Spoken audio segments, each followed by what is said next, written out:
দেখুন, আজ আমরা 9 দিন পর বাসন্তী দুর্গা পুজো নবরাত্রি হয় তো সেটা আমরা করি। তো সে আজ 9 দিন পর 10 দিনের দিন আজকে ভাত খাবো। হ্যাঁ, আপনাদের দাদা সকাল থেকে বাজার করে আনার পর থেকে বলে যাচ্ছে কী রান্না করলে কী রান্না করলে। হাসির কথা শুনুন। হ্যাঁ, আমি নিরামিষ মাছের ঝোল রান্না করেছি। আপনার দাদার মনেও খুব কৌতূহল। এটা শুনে বোধহয় আপনাদেরও লাগছে কি নিরামিষ মাছের ঝোল। তাকে খাবারটা বলে দিই, দেখুন কী কী করেছি।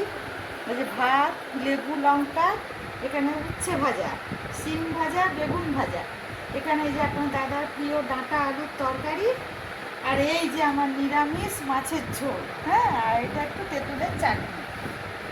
এইবার দেখুন, নিরামিষ মাছের ঝোল আমি কেন বলছি, আপনাদেরও জানতে খুব ইচ্ছা করছে। মাছের ঝোলটাতে না পেঁয়াজ দিয়েছি না রসুন দিয়েছি, কিচ্ছু দিইনি।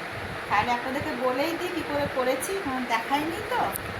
এই দেখুন, লম্বা করে করে আলু কেটেছি। এই যে আলু, আর এখন বুঝতেই পারছেন যে কালো জিরেগুলো আছে।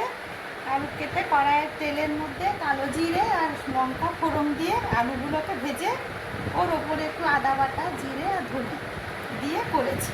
তা খেয়ে দেখবেন, খেতে খুব ভালো লাগে আর শরীরের পক্ষেও ভালো। এখন তো গরম পড়ছে, সেটাও মাথায় রেখে রান্না করতে হয়। আর 9-10 দিন পর খাবো, রিচ খেলেও যদি শরীর খারাপ করে, সেই জন্য এই নিরামিষ মাছের ঝোল করেছি। এইটা দিয়ে আজকে আমরা দুপুরবেলায় খাবো। আপনারাও দেখুন কেমন লাগছে। আপনার দাদার এখনও মনের ভেতরে কৌতূহল, খেতে কেমন হবে নিরামিষ মাছের ঝোল। আমি আগেও খাইয়েছি, খেয়েছে, বলছে ভালো লেগেছে, কিন্তু সে এখনও মানতে পারছে না নিরামিষ মাছের ঝোলটা কি। আমি সমানে বলে যাচ্ছি, সে সমানে আমার সঙ্গে আমার পেছনে লেগে পড়ে যাচ্ছে কী জিনিস কী জিনিস। দেখুন আপনারা, আমার খাবারটা কেমন হয়েছে, রান্নাটা আজকে বলুন। আমি তো খুব শান্তিতে তৃপ্তিতে আজ খাবো। আজকে ভালো করে বসে 10 দিনের খাবারটা আজ একদিনই আজ খাবো।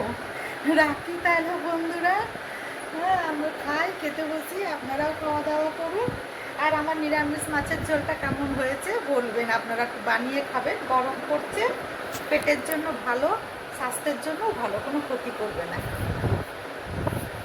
দেখুন, ভালো লাগলে সাবস্ক্রাইব করবেন, শেয়ার করবেন, লাইক করবেন।